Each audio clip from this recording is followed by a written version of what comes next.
Bismillahirrahmanirrahim. Nous sommes aujourd'hui au rendez-vous des 5 chapitres qui forment le 56e hizb du Saint-Coran. Ils ont tous été révélés après l'Hégire. Le premier est le chapitre du vendredi, Surat al-Jumu'ah. Il compte 11 versets et débute en glorifiant Allah, puis se lance dans un plaidoyer en faveur de la quête du savoir et de l'art de ne pas le garder pour soi. Sa conclusion vient sous forme d'appel aux croyants en faveur de la prière du vendredi et les règles qui la régissent. Le deuxième chapitre, numéro 63, compte aussi 11 versets. Il est consacré dans sa première partie à la dénonciation des comportements des hypocrites dont il porte le nom, Surat al-Munafiqun.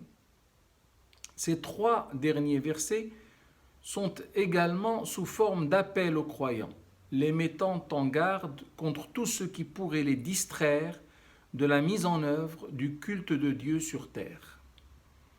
Le numéro 64, ou chapitre de la brimade mutuelle, Surat al-Taghabun, compte quant à lui 18 versets. Il débute comme le numéro 62 par la glorification d'Allah, puis s'en démarque par l'invitation à la foi et la mise en œuvre de ses conditions à travers une évocation fort captivante de quelques attributs divins tels l'omniscience, l'omnipotence et la suffisance.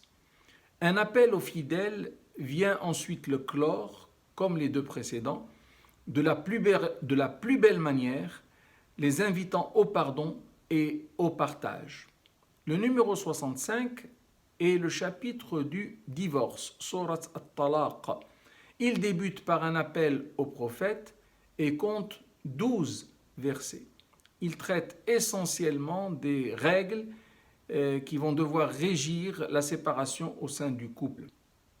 3 versets concernent les retombées positives de la piété. Ils y sont admirablement insérés et méritent vraiment une halte méditative qui ne peut être que productive. Le numéro 66, enfin, ou chapitre de l'interdiction, Surat al-Tahrim, est aussi nommé chapitre du prophète, Surat al-Nabi.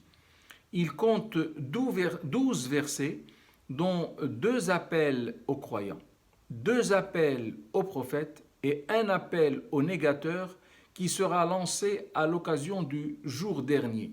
Son principal objectif est de brosser un tableau positif et favorable de la femme croyante et vertueuse en tant que base fondamentale du cocon familial et donc de l'ensemble de la société humaine. Aide-nous Seigneur à aimer ces 5 chapitres ainsi que tout le Coran. Fasse que nous soyons des pieux bien vertueux. Amen.